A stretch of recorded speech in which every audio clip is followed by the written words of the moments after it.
I never thought I'd witness someone get hauled off in handcuffs over how a car was parked, but that's exactly what went down in my neighborhood last week. Let me paint the picture. A woman in her 50s with that classic short, blonde haircut, standing like a sentinel in the middle of our quiet cul-de-sac. Arms crossed, chin high, she looked like she was defending the universe itself. That was Linda Harper, our HOA president, and she was blocking my car from pulling into my own driveway. "You know the rules, Mark," she bellowed, her voice echoing off the houses. "All vehicles must face north to align with the neighborhood's energy flow."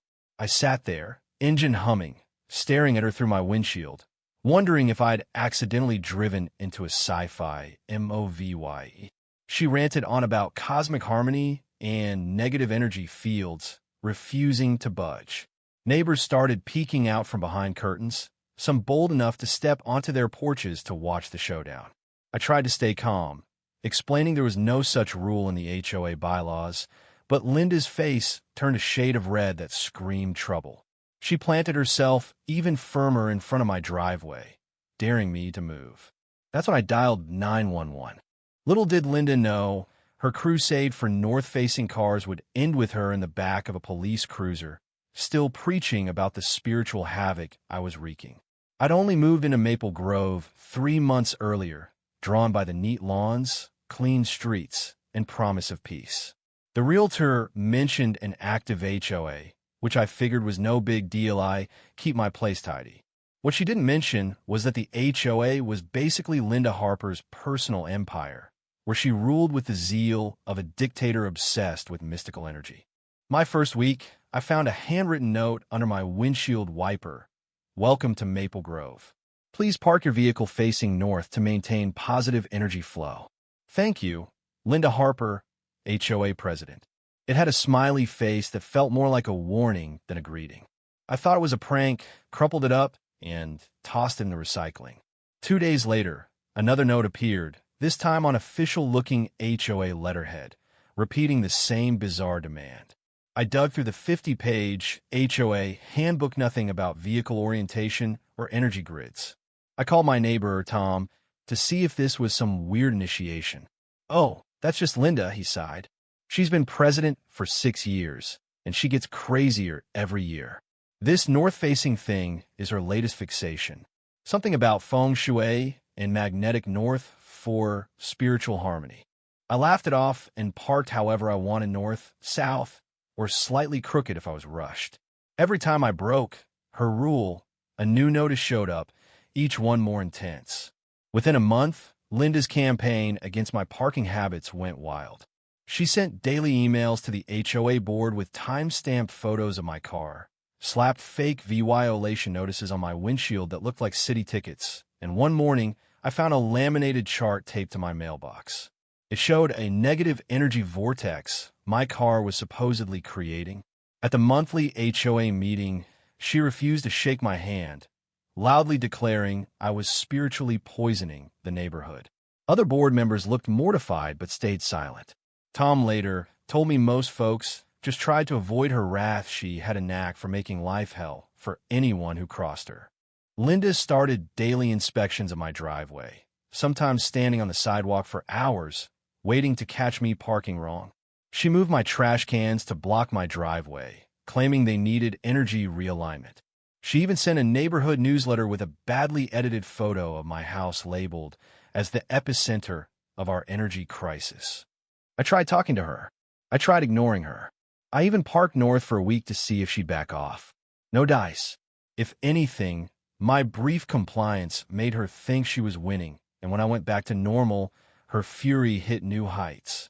The breaking point came last Friday evening. I was dragging myself home after a brutal workday, dreaming of pizza and a quiet weekend. As I turned onto our street, there was Linda standing in the middle of the road while VYing her arms like a deranged traffic cop. She wore a bright yellow vest with HOA enforcement scrawled in marker across the back. I slowed down, hoping she was after someone else, but as I neared my driveway, she stepped right in front of it, blocking me completely. I stopped, rolled down my window, and said, "Linda, I've had a long day. Please move so I can park." "You know what you need to do," she snapped, her voice dripping with smugness. Turn your car around and approach from the other direction. All vehicles must face north. I took a deep breath. Linda, I've checked the bylaws. There's no rule about this. Now, please move. Her face twisted with rage. I saw the HOA, and I say cars face north. Your defiance is ruining our community's energy field and causing spiritual distress. I parked right there in the street and got out. Linda, this is ridiculous. You're blocking my property, which is actually illegal. Oh, so now you're threatening me? She whipped out her phone like she was starring in a drama. This is harassment. I'm calling the police. I couldn't believe it. Go ahead, I said, almost relieved at the thought of someone else dealing with this madness. To my shock, she actually called 911, claiming I was an aggressive resident who tried to run her over. Neighbors watched, some filming discreetly, as her voice grew louder and wilder. 20 minutes later, two cops, Officer Daniels and Officer Lee, pulled up, looking like they'd seen their share of neighborhood spats. Linda launched into a frantic speech about energy fields, cosmic alignment, and how my parking was destroying harmony. The officers took notes, their faces unreadable. Then Officer Daniels turned to me. Sir, what's your side? I explained how I just wanted to park, how Linda had harassed me for months over a fake rule, and how she was now blocking my driveway. Officer Lee asked Linda, do you have documentation of this parking rule? Linda didn't flinch. It's a spiritual law. As HOA president, I have the authority to set guidelines for our well-being. Cars must align with the north-south cosmic flow. The officers exchanged a look I couldn't quite read. Officer Daniels spoke, calm but firm. Ma'am, you can't legally block a homeowner's property. Step aside so he can park. Linda's face went scarlet. I will not move until he parks properly. This is about our community's spiritual health. Officer Lee's tone sharpened. Ma'am, this isn't a request. Move now. Linda's voice hit a new pitch, setting off dogs across the neighborhood. If he parks facing south, I'll call the mayor. I know people on the city council. I'll have his house condemned for energy violations. The officer's patience was fraying. Ma'am, final warning. Move, or we'll arrest you. Linda started recording on her phone, screaming, this is persecution. I'm protecting our neighborhood. What happened next felt like slow motion. She refused to budge. Officer Daniels pulled out handcuffs, and Officer Lee gently but firmly moved her aside. Linda thrashed, still yelling about energy fields, until she was cuffed, read her rights, and charged with obstruction, disorderly conduct, and disturbing the peace. As the cruiser drove off, she pressed her face to the window, shouting that I'd pay the karmic price, and the neighborhood was spiritually doomed. By then, a crowd of neighbors had gathered, many filming. Within hours, videos of Linda's meltdown spread through our chat groups, along with stories of her years of HOA tyranny. 3 days later, the HOA board sent an email. Linda was suspended, pending a psychological evaluation, and fined due $2,500 for abusing her authority. She faced criminal charges that could mean 30 days in jail and due $1,000 more in fines.